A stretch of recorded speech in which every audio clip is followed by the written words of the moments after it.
Welcome everybody to our Friday training called prioritization, but I call it intuition because in order to prioritize, you have to utilize your intuition, and I'm going to teach a pragmatic system in order to utilize your intuition, to be in spirit, to understand and evaluate what I should be doing, because all of us are given 24 hours of activity a day, and how we prioritize that activity and define that activity is essential to what, to me, is the main goal of being productive, to provide as much value every day that we can, to be accessible to others the best that we can, and also, most importantly, to access what we want so we can acknowledge it, meaning acquire the knowledge and give it away.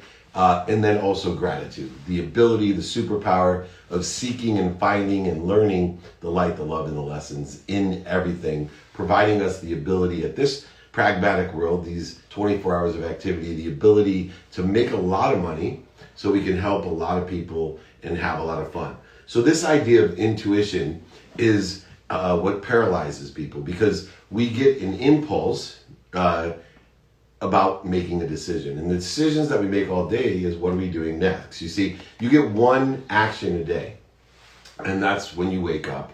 And that first thought is your first action. Everything else is a reaction to that action. You're just reacting to the next thing. And these intuitive thoughts that we have confuse us or paralyze us only if we don't have a system or procedure or process in order to what? Evaluate. What does evaluate mean? Energy valuation, right? The value of our energy or of activity. And so we want to evaluate things. In order to do so, we have to have a practice. But more than just having a practice, you need to practice the practice. Because unlike anything else, this practice, you can get better at practicing. And I think a lot of people, they think, oh, because I practice, that I'm naturally going to get better. But if you're not practicing, meaning you're not getting better at the practice that you're doing, you're not going to get better. You're not going to get the outcomes that you have. So how do we have a system and practice that system? I have 5 different prioritization tools that I utilize. And the first one, first of all, by the way, I want to go through my beginning notes. I got ahead of myself. If you want the prioritization guide, email me. It's pinned up there, david@dmeltzer.com. If you have any questions, put them in the Q&A section here. IG Live, Clubhouse will bring you up after 30 minutes of the training. Please do it. Next week's training will be BYOQ. And if you want to apply for 2-minute drill, we just finished season 2, $50,000 of cash and prizes every episode. So go ahead, email me, david@dmeltzer.com, if you want the guides, my books, exercises, or apply for the 2-minute drill on Bloomberg and Amazon. All right. Back to the prioritization practice and the practice of that practice. The first thing that we need to do in order to use our intuition correctly, to prioritize what is intuitive to us, is to know what it is every day that we want to do, to say, to believe, what we want. And wanting is okay. Needing, you already have everything you need, right? The law of gravity applies to your needs, meaning this earth is rotating, spinning, and hurling through the universe at such a rate and speed that a normal pragmatic person would say we should fly off. So there's proof you have everything you need, because you're right where you're supposed to be, at the right place at the perfect time. So remember the law of gravity at first when you decide what you want. Also remember, and recollect that you have everything you need. Now, all you're doing when you make the request, the wish for the day, is to expand, grow, and accelerate. You're just trying to improve. It's not something to feel guilty about. You can feel guilty if you say, I need it, because you don't need anything. You would not be here if you needed anything. But you want it. Wanting is a good thing. Wanting is wishing, right? Not worrying. Worrying is wishing for what you don't want. Wanting is wishing for what you want. Not what other people want for you, not what's missing, not for what you don't want, but wishing for what you want is wanting. And you got to know what you want. So there's 4 things that we want to think, say, do, and believe according to our own personalities, our own characteristics, obsessions, addictions, etc. And the first is personal. What do you want personally? Every day ask yourself that. What do I want personally today? Now, Don't be afraid of being a hypocrite and changing your mind from yesterday or the week before or a month before or your childhood just because you're around people that were in your childhood a week ago, a month ago, and they're going to call you a hypocrite or look at you like you don't have any credibility because you changed your mind. You actually have more credibility when you change your mind. Why? Because that means you learned something. That means you're living in radical humility. That means you are humbly ignorant, saying, I don't know what I don't know. And I know I said that yesterday that, crypto was a great buy today. It's not. Things change. I get it. Admit to yourself that you're on a journey of learning in a humble ignorance, not an arrogant ignorance. And when you do that, you'll be able to determine what you want personally, then determine what do you want to experience today. People discount experience. Why? Because they've attached their emotions to an outcome, and therefore the experience doesn't matter. Well, it's the experience that does matter, not the outcome. Because if you have faith, like I do, and the faith that I have is derived from a simple lesson that I learned, and the lesson was somebody told me, you know how you feel about your children? Well, what you would do for your children and the way you feel about your children is the way the omniscient, all-powerful being feels about you. The all-knowing, all-powerful being feels that same way about you. The difference is I can only do so much for my children. The all-knowing, all-powerful can do much more. So once I put that experiential faith into place, saying, I don't have to attach my emotions to an outcome. I need to experience things to learn as much as I can, improve and grow, accelerate, compound what I want as quickly as I can, because I got somebody out there that cares as much as me as I care about my children, except for they know everything. And they're all powerful. Why should I have any interference, fear, void, shortages, or obstacles in my way? Why would I attach to an outcome when I really don't know what's best for me? I have somebody more powerful, more omniscient that knows. That source knows exactly. So he's going to try to teach me through my experiences more lessons to push me or propel me to a better place, a better situation, a better way of doing things. So if I take my what of personally what I want, experientially how I'm going to get there, then I can determine how productive can I be. What do I want to give? What value am I going to provide? You see, when we provide value, we acknowledge what we have received, which is our last what. What do I want to receive? So many people are confused, as I was, with a saying that says, the more you give, the more you receive. Now, I lived my life that way. I lost everything that way. The more I would give you anything and trust anyone and just continue to believe that it will come back to me in a greater way. But that doesn't always happen because initially I thought that wasn't true. But it is true. Initially I thought, well, it's more about the more I receive, the more I can give. And then I had to reconcile both of these things, and I realized that although my mom, who's my mentor and hero, taught me the more I give, I more receive, she forgot to teach me step one. You can't give what you don't have. Let me show you what I mean. So if you have this much, and then you appreciate it, which means you add value to it, you've decided what I want, personally, experientially, giving-wise, and I appreciate it, it expands. I've added value to it. Now, when I give it away, I acknowledge it. I acquire the knowledge of what I've had. The only way to acquire the knowledge of what you have is to give it away. So, in essence, I now have, the more I give, the more I can receive. Because I've expanded my vessel. I've expanded my capability of receiving by appreciating what I have, not taking for granted what other people are wishing for, which is a terrible habit that most of us have. So every day I remember, and recollect what I appreciate. But the minute you appreciate what you have, it expands. Once you give it away, you have a more expansive area in which to receive, and this flow keeps growing and growing and growing. So in order to be an intuit, in order to utilize prioritization of the intuition that we have, what's the intuition? It's when we most clear the interference between us and the all-knowing and all-powerful, allowing us to receive it, appreciate it, acknowledge it by giving it away, so we have a bigger vessel to ask or wish again for the next day, even if we change our mind. All right. So, number one, know what you want. Knowing what you want is taking inventory of what you want every day, not being afraid to be a hypocrite. A priority is a concern, interest, or desire that becomes before anything else. That's what a priority is. So when we have intuition, we need to prioritize it by what's important. Our priorities are the areas of our lives that are meaningful and important to us, not to other people, not to what we don't want or what's missing, to us. And they're usually activities, practices, or relationships that we want to have and put a genuine effort and time into. See, in order to prioritize now what we want by utilizing intuition, we have to bring time into it, because everything has light, love, and lessons in it.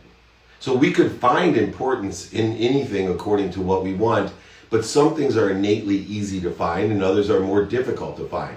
And we see that in relationships, for example. Some relationships are very easy to find love in. There's almost a natural attraction and they're easy, low maintenance, and others are so difficult. We call those people our family. They're more difficult relationships to hold. So in order to utilize knowing your what, you also have to utilize time of saying how much time, or is it worth the time to find the light, the love, and the lessons in what I want, personally, experientially, giving and receiving wise. Is it worth it to me? Does it feed me enough, or does it bleed me? And in that spectrum from feeding to bleeding, we can determine how to utilize our time, which will allow us, as intuitive thoughts come through us, to determine whether or not we're going to prioritize that intuition or not. So utilize time in the spectrum of bleeding and feeding. Most people spend about 80% of their time on things that bleed them, because we feel as if it's difficult, if it's hard to find the light, the love, and the lessons, then that should take up the majority of our time, that we should do that. It's actually the exact opposite. If you invest your time, attention, intention, belief into the easier things to love, to find the light, the love, and lessons, you will get an exponential result. That's why I teach people to find open minds, to deal with people with open minds, and then determine if an open mind is a sponsor or a power sponsor, instead of trying to beat your head against the wall at some avatar that has a closed mind. Number one, know what you want, and then prioritize and organize things by their importance. Why by their importance?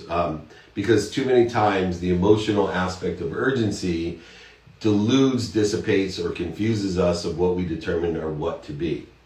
Something become very urgent, and I remember as a new father that there was a lot of urgent matters that weren't as important. So, there was a dirty diaper, that's urgent, but if I had a huge opportunity to receive, if I hung up that call where I may receive 6, 7, 8 figures, by finishing up that call, I may not be able to afford diapers. And so to deprioritize a dirty diaper for 5 minutes to finish up a call that may result in buying diapers for my children for the rest of their life is a more intuitive decision. It's a constructive decision based off of what I want, personally, experientially, giving and receiving.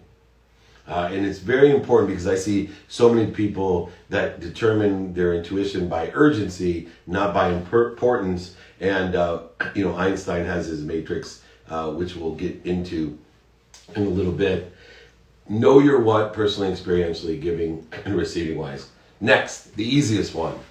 Know your who. People don't do this. There's 2 questions to ask. Once you know what you want, all you have to do is ask, who can I help and who can help me? It's that simple. Write it down. Make a list. Who can I help? Who can help me? And if you don't have that list, then make sure you're asking in person, on the phone, via email, social or traditional media, asking that important open-ended question. I have an open-ended question template that I give out where we can determine if someone has an open mind or a closed mind. Once we determine they have an open mind, we then can continue to ask questions to see how we could be of service or value. They become a who we can help. Every who we can help that has an open mind then becomes either a sponsor or a power sponsor, because we know when we can determine how we can be of service or value to someone else, that they can be of service or value at a minimum by asking them, do you know anyone that can help me? One simple question.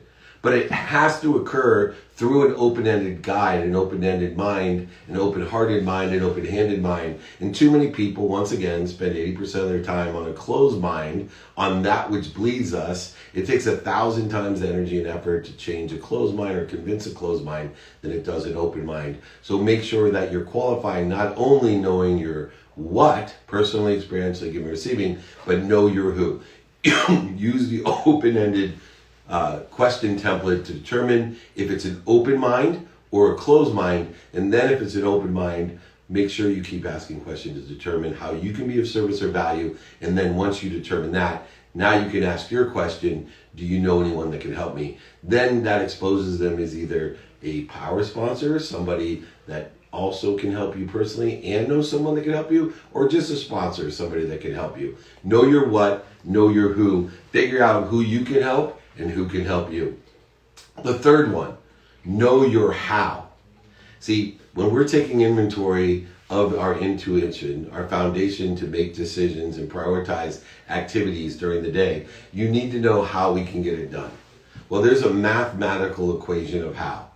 What you pay attention to and what you give intention to, what you think, say, do, believe, and understanding the unconscious competencies we have, personality traits, characteristics, obsessions, and addictions, are quantum nature. When you understand what I focus in on, you can use vision boards, all type of focus tools, but more importantly, what I give intention to equals the coincidences that are going to occur. This is a mathematical equation. It works every time. It's a mathematical equation of how people will understand and see you as lucky. I call it sometimes the mathematical equation of luck, because the more coincidences that occur in your favor, the luckier people think you are. It's not a matter of luck, it's a matter of math. Attention plus intention equals the coincidences that you want in your life. In order to do so, you have to have a system, and you need to practice that system. I utilize student of the calendar. As a student of the calendar, number one, I have to know what lens I use to study, because most people will tell me they're a student of the calendar, but the student of the calendar doesn't lie. What they're doing is looking at their calendar. See, I study the calendar with the lens of productivity. Every activity I've planned, every activity I don't have planned, even the activity of sleep, I am looking at it with a lens of productivity. How much value can I provide? I'm looking at it with a lens of accessibility. How accessible does this make me to others, and how can I access what I want, determined by my what and my who.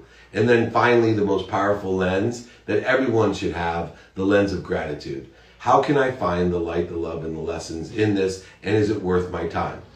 On the great chain of feeding and bleeding. Is it worth my time? If you use the lens of productivity, accessibility, and gratitude, understanding how we pay attention and intention to the coincidences we want with activity we have planned, we don't have planned, and our sleep, and on top of it, understanding that there's only activity we get paid for and activity we don't get paid for. Never create resistance. Just like attaching your emotions to an outcome, do not create resistance by calling anything work.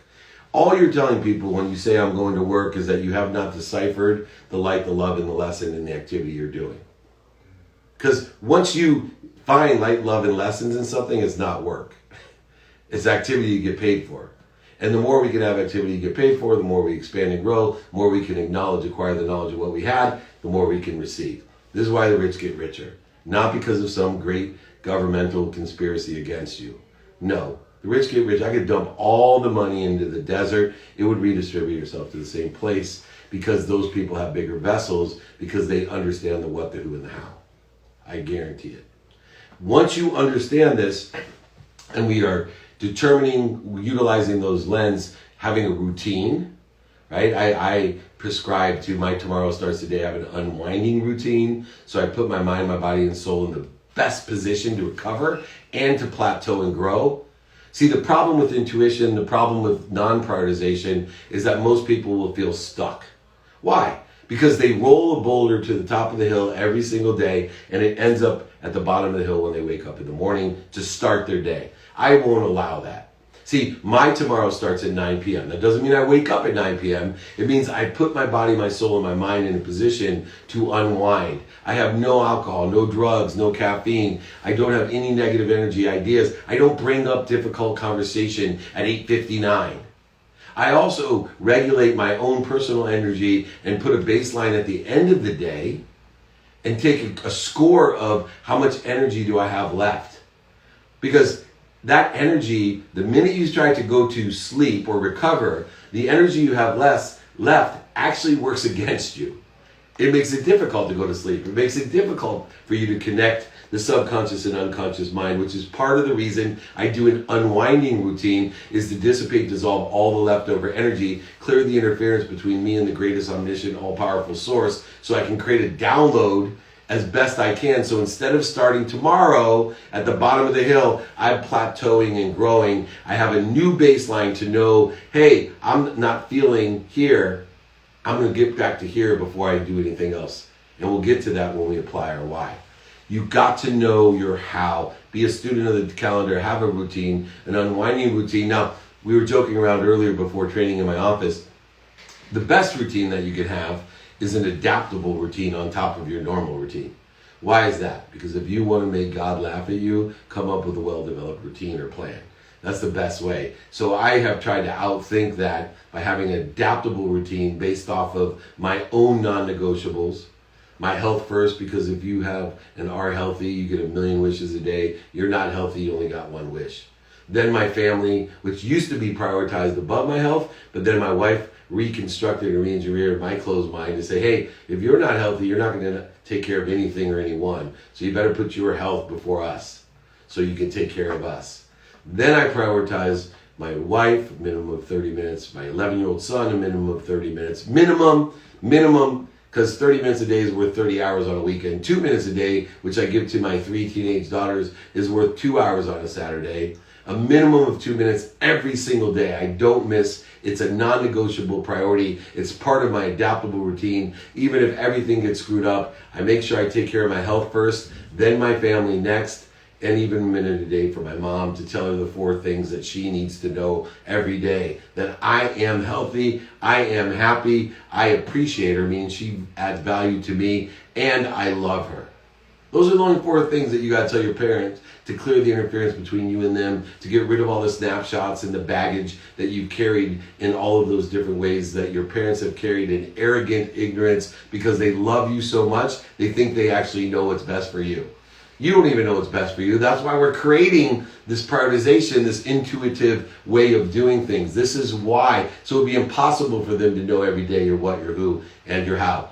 Once you know your what, your who, your how, now you can know your now. This is the execution of the intuition.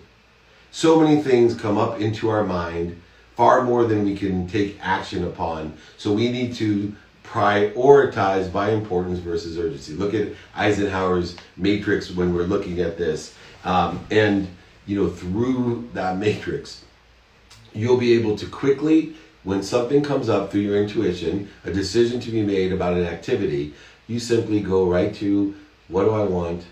Who can help me? Who can I help? How am I going to get it done according to what I planned, I don't have planned, and my sleep. It's amazing how aligned your decisions become with what you want. And if your decisions, your actions are aligned with what you want, it's amazing how quickly, right, because we're putting our intention towards it, those coincidences are aligned with what we want as well. Or what? Better. That's the key component. See, I have that faith at all times that the all-knowing and all-powerful is the ultimate GPS that not only will reroute me when I get off at the wrong exit, have a flat tire, end up at the donut shop instead of a gym, but it actually will change my destination to something better. And so I have to have an open mind, an open heart, and open hands, knowing my what, my who, my how, and what I'm going to do now, that my outcome may be better. Never be worse. It may be better. Even if I don't think it's better because it seems like it's a mistake, a failure, a setback, a struggle, or a pain, I have complete faith knowing that that omniscient, all-powerful, all-knowing source cares about me like I care about my children, except for it's all-knowing and all-powerful, unlike me, a humble, ignorant person who's doing their best, having fun, and learning lessons along the way. Now, finally, as we get into the last few minutes, when you know your what, your who, your how, and your now, the last step is to apply your why. See, too many people on earth are searching for their why. You already know your why. Your why is to provide value. Your why is to appreciate, to forgive, to be accountable. Your why is already inherent in everything you do. The problem is you're not applying your why. You're not capable of clearing the interference between you and what you already are. Because you're already connected to the omniscient, all-power, and all-knowing. So what does that mean? You are healthy. You are happy. You are wealthy. You are worthy. You need to determine through the what, the who, the how, and what you're doing now, how to what? Clear the interference between you and what you already are. You don't have to go get healthy, go get happy, go get worthy, go get wealthy. Trust me, you don't. If you apply your why, you can clear the interference between you and what already is done, and then appreciate it, expand, acknowledge it by giving it away, acquiring the knowledge, expanding your vessel, and receiving more.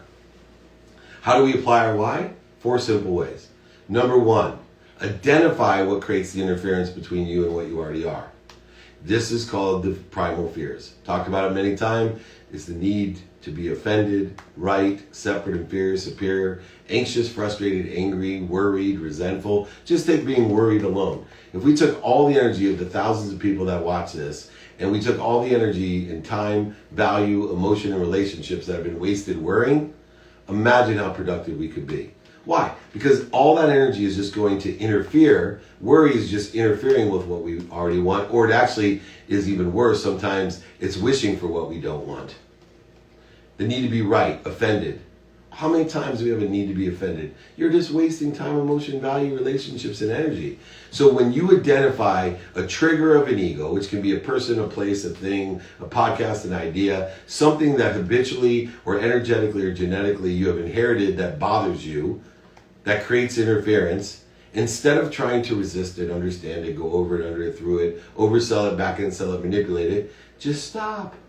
Don't try to resist it. Stop. Breathe through your nose, out through your mouth. Then you can apply the why. Once you get to center or neutral, once you get back up to your baseline, then you're able to roll into your what, your who, your how, and your now. You're able to take activities aligned with, supplementary to, synergistic with what you want, who can help you, who you can help, how you're going to get it done, either adaptable or a set routine, and prioritize it by doing it now. This is the quantum nature of intuition. It's a matter of prioritization. Intuition is always coming through us for other people. We get in its way by not having a mechanism or a system, that's practice, in order to effectuate our what, our who, our how, and our now. By applying our why, which gives us the inspiration. See, motivation is different, right? Motivation will get you up, get you back up, get you started, get you back started. But it allows us, inspiration brings intuition because we've cleared the interference. Motivation will get you up, inspiration will get you here, there. That's what we're doing here with the 5 practices of intuition, learning how to prioritize, know your what, know your who, know your how, know your now. Remember, 100% of the things you do now get done. The difference between people that are profitable, passionate, and purposeful get things done. Other people don't. The reason you get things done is you're able to utilize the greatest source that you have, your intuition, your connection to the omniscient and all-powerful. Utilize that, acknowledge it by giving it all away. Do not take for granted what other people are wishing for. This is the key to happiness, to make more money, help more people, and have more fun. All right, we're going to take some questions here. I'm going to take one online and then on Clubhouse. We have our first guest after this will be Jesse Simon. Here we go. What are some of the biggest mistakes you see leaders making in terms of prioritization? Well, first of all, a good leader is an intelligent follower. And so a good leader, to be an intelligent follower, would have to know the what, the who, the how, and the now of the collective, not just their own personal experiential. So part of their personal experiential giving and receiving would be the collective consciousness as a leader, to be an intelligent follower, to determine the skills and knowledge and desire as a whole of the organization. So the biggest mistake that a leader makes is an ego-based decision that they're separate, inferior, or superior to the collective conscious. And all 3, I coach some of the biggest CEOs in the world. And their biggest mistake is narcissistic ego, arrogant ignorance, that they think just because they have had great success in their career and lead a major Fortune 10 company, that somehow they know what they don't know. No, they still don't know what they don't know. And instead, teaching humility to be an intelligent follower, to apply all that they do know in order to effectuate a collective consciousness, in order to learn more through everyone else. That's how great companies have not just one customer, they have their employees as a customer and their vendors as a customer, as well as their customer itself. The biggest mistake those leaders make is they are not intelligent followers, so their prioritizations are set within a closed mind of what they think is important, not what the collective consciousness thinks is important. All right, Jesse, you are up. What's your question? Hi David, hi Jake, thanks for bringing me up. This is a great class. I'm going to have to watch it again. So my question is, so you talk a lot about, we talk a lot about everything, but you talk a lot about like building wealth, and I know your expertise is business. I wonder what your take on, and I know I listened to Dr. Joe Dispenza a bit, but what's your take on like the body being able to heal itself, like in ways that people find miraculous? Oh my goodness. I believe it to be true. Remember, miracles are only a perception. Perception's your co-pilot. So I always say that I can't believe how often that my reality surpasses people's imagination. So according to healing, I can see a variety of different aspects and things that I've witnessed in healing that exceed even my own imagination. I talk about it in business. You know, if I would have met Jeff Bezos 25 years ago and he told me, you know, selling books out of his garage, that he was going to be the richest man in the world and make over $1 trillion selling books out of his garage, his reality exceeded my imagination. I would have laughed at him, scoffed at him, and made fun of him, even though I'm a toptimist, like I'm a believer. And so I think at any scale or level, especially concerning healing, that if somebody has not reached the point of awareness or perspective that you are healthy, you're just interfering with it, that we already are connected to the all-powerful, all-knowing, and what are we doing to connect to it, then it would be difficult for you to even imagine healing thyself, whether it be cancer. I mean, I've read stories, I haven't witnessed it, I've read stories about in the Amazon people regrowing fingers. To me, that surpasses my imagination. But I also know that I don't know what I don't know, so I allow the humility of ignorance to come in and say, until I figure this out, I'm going to lean towards it's possible, maybe not probable, but at least possible, and knowing that nothingness becomes possible once there's an idea. Once I'm inspired by it, it becomes probable. Now, the reality comes from understanding, like Dr. Joe knows, discipline, strategy, and awareness in order to effectuate things that other people cannot even imagine or believe. So absolutely, we can heal ourselves. To what degree? I can't even imagine, and I try not to pass my own judgments, conditions, and limitations on what we as human beings can heal, just via the connection we have with the greatest source of power, light, love, and lessons, the omniscient, all-powerful. Hopefully that helped you out, and hopefully it expanded your imagination as well. Thank you so much. Perfect. I'm going to take another question online. Thank you everyone on IG, on the webinar. I'm blessed to have you all here. Keep putting the questions in. David, Thi, I'll call it David, Thi or Thigh. Either way, you're up after I take this question. I think this is aligned with the last question. Why is studying something like Sanskrit so important? First of all, I study history. Why is studying history so important? And Sanskrit is history, right? It's one of the most ancient writings, ancient lessons that exist. I'm so glad that I study history because number one, it reminds me, allows me to remember and recollect that thoughtfulness is timelessness, that the only construct of time on earth is the speed of light, which is 186 miles per second. So when I can reconcile my thoughts with time by studying history, number one, it's really important and impactful in my life. Two, I study history like studying Sanskrit because the biggest lesson I get from it is human nature never changes. Human nature never changes. All the exterior circumstances and the means that we give it change. But the circumstance of human nature never changes. And I have, if anybody wants them, I have the lessons for life written thousands and thousands of years ago, not in English, not in any language, but in Sanskrit. And they are probably the most applicable lessons that I have today. I'm happy to send those to you, just like everything else, the guide here for intuition and prioritization, david@dmeltzer.com. So study history, learn about the reconciliation of thoughtfulness, which is the only thing that moves faster than the speed of light, and human nature, and you will have enormous ability with productivity, accessibility, and gratitude. You'll have a greater awareness to being happy, to making more money, and helping more people. All right, David, you are up. What question do you have for me?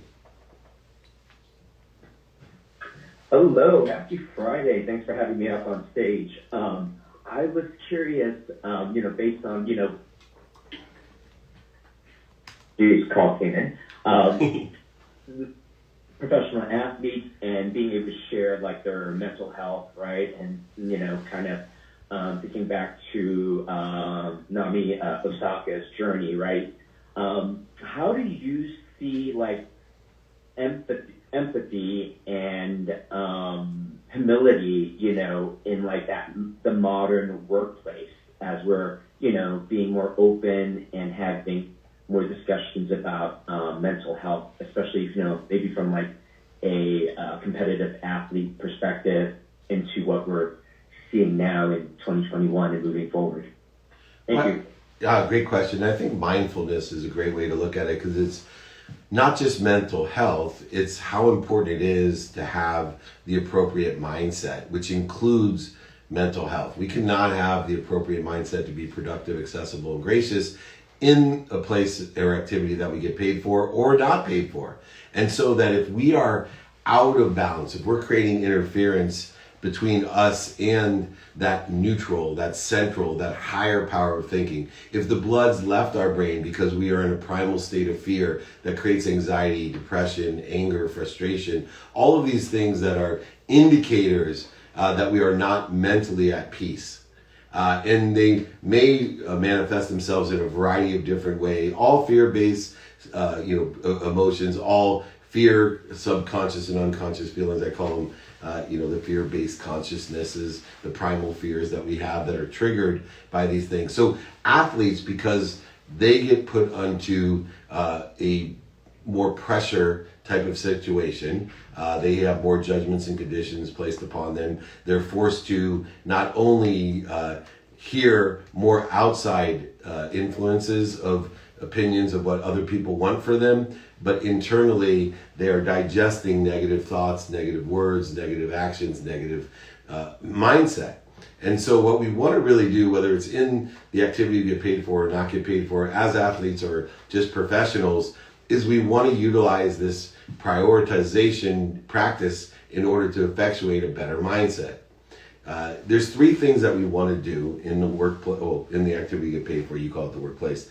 For me, is one, let's make sure everyone is working on a mindset, right? You give meaning to everything you see. You can't find outside of you what you're not seeing inside of you. And so that's probably the most important. Then you have the heart set, which is we want to make sure everyone's feeling the best that they can feel within their own quantum continuum of how they can feel. Some people are born with a happiness gene, so they can feel happy all the time. Other people aren't born with that. So what we want to do, though, is make sure in the activity we're getting paid for as athletes or non-athletes, or activity we're not getting paid for as athletes and non-athletes, that we have the right heart set and mindset.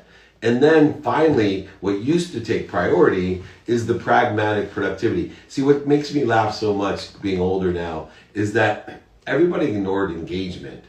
And so I think the best line I heard that would clearly depict, especially in America, in Japan as well, and in Korea, where I when I ran Samsung, people just got so busy working that nobody made any money. They were like 9 to 5, and it's like that boulder up to the top of the hill, and they weren't engaged. And so the value is like the 80% of what bleeds us. They were spending 80% of the day on what was bleeding their energy instead of 80% on what was feeding their energy, which would have fed the company, which would have made it expand and grow and accelerate. And so in this context, if we can get someone's mindset to continue to grow, expand, and accelerate, get their heart set to increase and improve every day with a plateau and growth strategy of feeling better and better every day according to their own quantum being, not somebody else's, right? We meet like people like me, insanely genetically happy. I'm not going to be good to compare yourself with. It would be like me playing one-on-one basketball with LeBron James. I don't care how I pursue my potential. That boy's going to beat my butt every single time. So I'm not going to compare my basketball skills with LeBron James. I'm going to compare it to some other middle-aged mutant turtle that's 5'7", can't jump or dribble. Then I can see if I'm improving, plateauing, and growing. Moreover, right? We have to get the right tools into place, these practices into place, because if we can get people to be more engaged, they'll be more productive, more accessible, and more gracious. I promise you, the companies that have more productivity, more accessibility, and more gratitude make the most money. Go ahead, list out your favorite companies, go down the stock exchange, go down the values of companies, and go and look and see their employees, their customers, and their vendors all have a high engagement level of productivity, accessibility, and gratitude. It's a guaranteed success. The biggest brands in the world utilize those things. Thank you, David, for the great question. I'll take another question online. After that, my friend Lori Burns, Hussy Milady, as she likes to say with her rhymes and crimes. Lori Burns, you're up next. I'm going to take this question because it applies to that corporate setting. How can I encourage intrapreneurship within your company?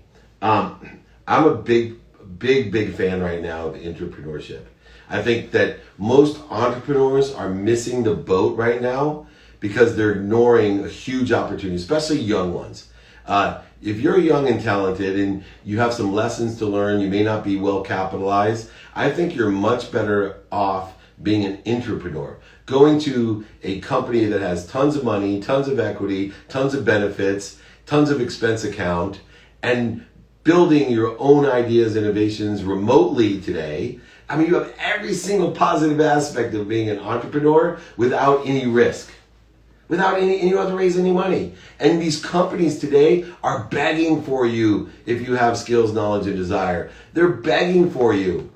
And then as you learn off of their dime and build up equity in the company and value and expenses and all of these things, now you can take those lessons and become an entrepreneur if you decide that's for you. You almost get every single benefit with no risk. I don't understand why everybody wants to be a superhero and risk everything. You don't have to be a superhero. You don't have to risk everything. If you have kids, if you're looking to transition, I would look to transition as an entrepreneur. Look for a business unit, an innovation portion of a big company. Let them give you equity that's already valuable. Let them give you an expense account. Let them give you a salary. Let them give you benefits. Holy moly. Talk about value. I don't know. You got to be almost insane today to straight out want to be an entrepreneur. I'm not discouraging it. All I'm asking you is to compare being an entrepreneur to an entrepreneur. If you have that fire in your belly that you have to be innovative, creative, and curious, there's plenty of other opportunities. I know that's a little bit weird coming from someone who is an entrepreneur and promotes entrepreneurship everywhere. I do think entrepreneurship is entrepreneurship. I also think philanthropreneurship is entrepreneurship, which is a whole nother opportunity that exists. To go ahead and be creative and curious and innovative within the context of a charity. Anyway, I digress. Let's move on. And we have my friend Lori Burns. What question do you have for me, Lori? Well, first off, you don't digress, as I like to say. I don't digress, I ascend. And thank you so much, Jay Fletch, for allowing me to come up on stage. And holy moly. The Meltzer, you always make me giggle, and you always I love you so much, and you raise my vibration, just always. That being said, and I want to say thank you, Jesse, for asking your question, because it helped me figure out what I really wanted to ask the Meltzer about. It's just, about how, like, connecting the dots between frequency and vibration.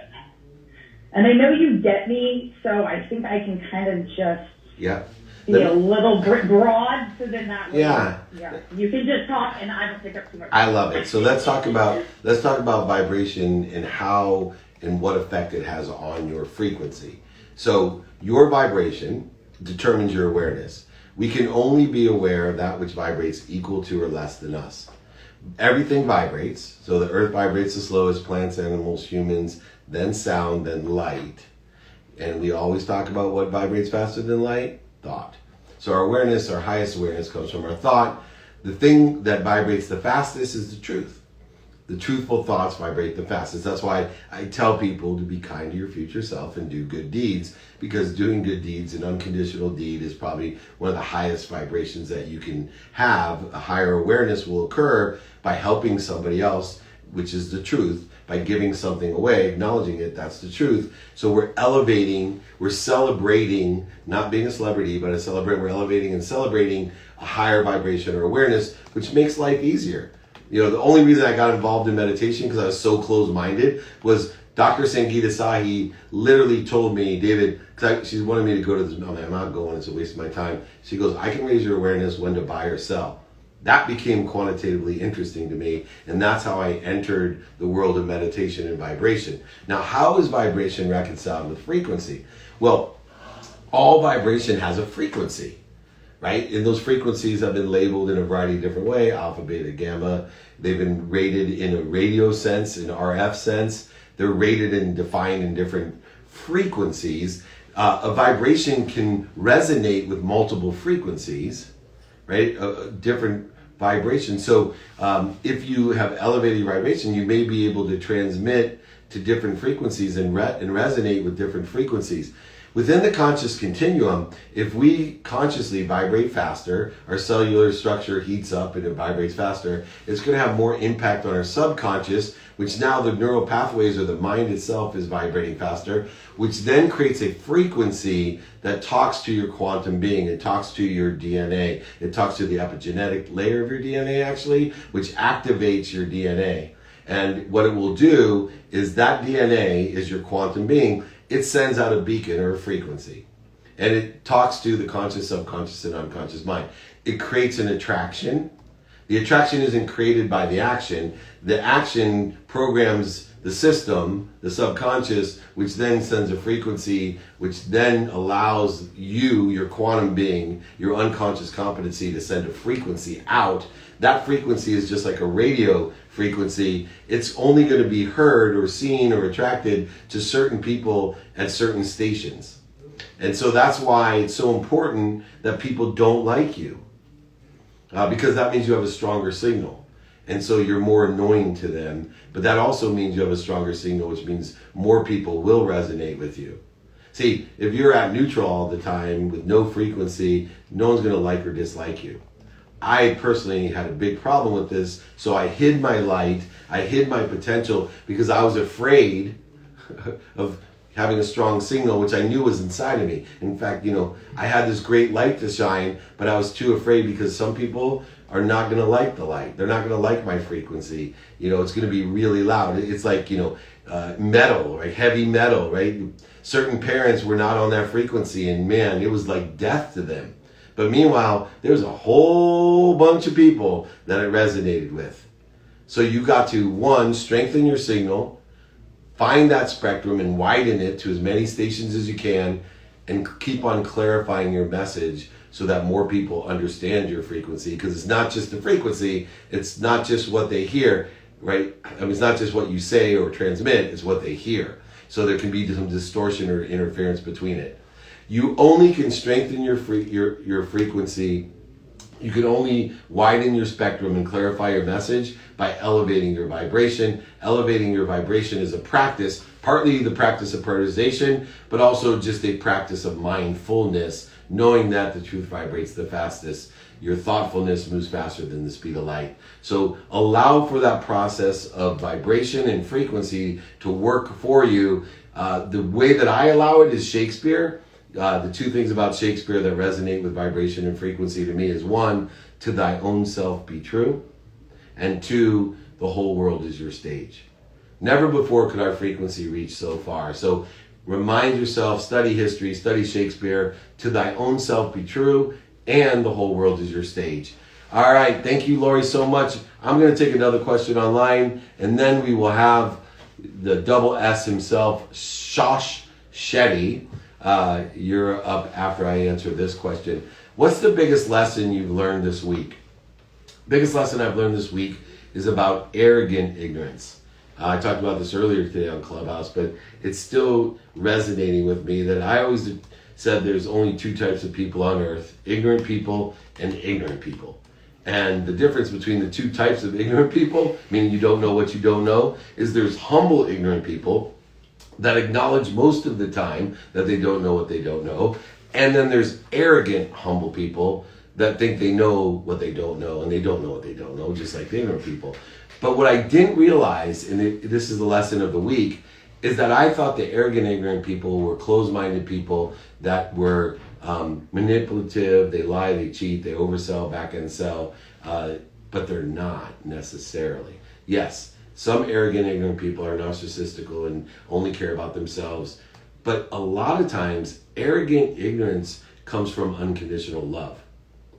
And I experienced that at a family wedding where I started to realize, wow, the people who love me the most have arrogant ignorance because they want the most for me, and they then transcend it to the next step, thinking they know what's best for me. How the heck are they going to know what's best for me when I don't know what's best for me? Because I don't know what I don't know. But it causes a huge conflict or interference with the people that we love the most, and we can cause those interference with the people that we love the most. I'm a parent, and I started looking at where do I have arrogant ignorance with my own children? Where is the balance between telling them or showing them or teaching them or allowing them to understand their own value? See, I'd much rather today than tell my kids what to do. I will allow them to watch me. They won't listen to me anyway if I tell them what to do, but I allow them to watch me, but I also give them the tools to evaluate what they want. And then I help them with advice on how best to get what they want, because I have situational knowledge, experience. I paid a bunch of dummy tax, but I also allow them to take my advice after they tell me what they want, and I can help them get it. I also allow them to treat my advice with humble ignorance, like a handful of sand. And I do the same thing to my mom. I'm 53 years old. She gives me advice. I take it like a handful of sand. If it's not aligned with what I want, who can help me, who I can help, and how I'm going to get it done, and it doesn't mean anything of importance to me, I thank her for it. I don't resist it. I don't get angry. I don't create any resistance between the person who loves me the most and me. I simply thank her for caring enough about me to have that arrogant ignorance to think she knows what's best. But I just thank her and I let it fall through my hands. Thank you so much. I'll take that under consideration. And of course, I'll give your advice my priority in my consideration. Does that sound fair? I love you. Thank you for caring about me. And there's no resistance. There's none of the arrogant ignorance. There's just the humble ignorance. Greatest lesson I've learned this week, changed and shift my own paradigm, made me a hypocrite because now my values have changed. What I want changes. Knowing where I myself am arrogant and ignorant and where others around me are, I have different what personally, what experientially, I give differently and receive differently, identifying that the people who love me the most maybe the people who have the most arrogant ignorance towards me or have the most effect on my life with that arrogant ignorance. All right, we have 5 minutes left. I hope that's enough time because I know this guy. Shosh Shetty, what do you got for me? Hey Dave, happy Friday. Yeah, absolutely, my friend. Thanks very much for having me, both Jake and David. And also just a great share, I think, around applying Transcript lessons earlier. I thought that was great about getting, utilising the history. So I see the sign, part of the sign behind you, the 1% better every day. I'm very interested to see, how do you approach finding that 1% incremental improvements each day yourself? Yeah, that's making sure that I'm cognizant, codifying, creating a system to realize my baseline. So when you're taking inventory of these prioritization principles, when you're taking inventory, you have this plateau and growth strategy. You're actually taking inventory every day on where you're at vibrationally, frequency, monetarily, health-wise, whatever it would be in the personal experiential giving and receiving. See, once I create a baseline, now I can elevate, let's just say the way I feel, and I can keep score in my head, wow, I feel better today than yesterday. And if I don't, I'm going to get up to the point where I felt yesterday because I'm codifying that. I'm repositing it. I'm using a baseline approach to plateau and grow. And so I don't know what 1% is, right? Just remember statistically, 99% of all statistics are made up. They sound good, but there's only a few statistics that are true. For example, 100% of the things you get done, I mean, the 100% of the things you do now get done, guaranteed true. 100% of the short putts that you make won't go in. That's always true as well. So besides that, 1% better every day is arbitrary and capricious. What you want to do is make sure you're getting better every day. Right? Do I feel better? Is my mindset better? And are the activities, the quantifiable and criteria that I have, meaning is my bank account higher? That's a quantifiable thing. Am I making more money? Right? That means I'm getting better at that. That doesn't mean I'm going to feel better. Right? Because in order to feel better about money, you got to shop for the right things with the right reasons, and you'll feel better. And then money becomes that unbelievable power at the man-made construct of time, allowing you to shop. And if you shop for the right things for the right reasons, you'll be super happy, which will make you feel better, which will give you a better mindset and open up your mind, hands, and heart to even more, because it allows you to appreciate and then give it away and acknowledge what you have. The more you have, the more you can give away, the more you can acknowledge, the more you can expand, and so on and so on. And that's where we started. So very important. I'm going to take a question online and see if I have time after that. Here we go. Thank you, Shosh, by the way. How to avoid, no, I'm not going to take that one. Here we go. Sorry about this. What's the best and worst pitch you've ever heard? The best pitch I ever heard was a completely credible, emotionally attached. It was a woman who, it was an unbelievable pitch. It was well practiced, well rehearsed, utilized technology. She was as close to credible as all possible. Emotionally, she attached me. She was 18 years old and adopted two 12-year-olds at 18. And her parents told her if she adopted these two 12-year-olds when she was 18 that they would disown her. And she did it anyway. She had 2 exits before she was 30. She could quantify the reasons why her new company was going to do well. She explained and quantified the impact, and she had extraordinary capability. Best pitch I ever heard. Worst pitch I ever heard was a guy who on Elevator Pitch, my third show, which I'm the executive producer of, came out of the elevator.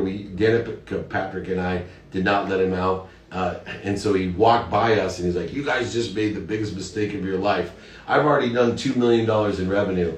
And I looked at him and I said, that'd been nice to know. So like literally, this guy talked about Mark Twain. He had no credibility. No, we didn't like him. He was the D word.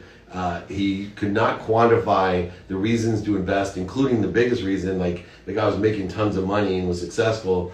No impact at all, and literally just did a feature and benefit dump. And so those are the 2 best. If you guys want to apply the 2-minute drill, by the way, we are taking applications for season 3 on Bloomberg TV and Amazon. Win $50,000 of cash and prizes. If you want the prioritization practice guide, just email me, david@dmeltzer.com. I'll throw in my book, ebook, audiobook. I'll sign a book, send it to you, pay for shipping. It's all free. Do not worry. Next week topic, we're going 6 a.m. with the Breakfast of Champions, BYOQ. You bring the questions about anything, I'll bring the answer. Go ahead, email me for a 2-minute drill. Office hours, our show with unbelievable guests like Sadhguru and Cameron Diaz, Paulo Ono, and so on. October 15th, once again on Amazon and Bloomberg.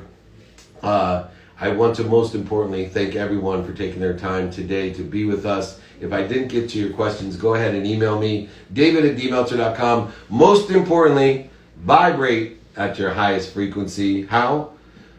By being kind to your future self and doing good deeds. Thank you, everyone. Have a great weekend. See you later.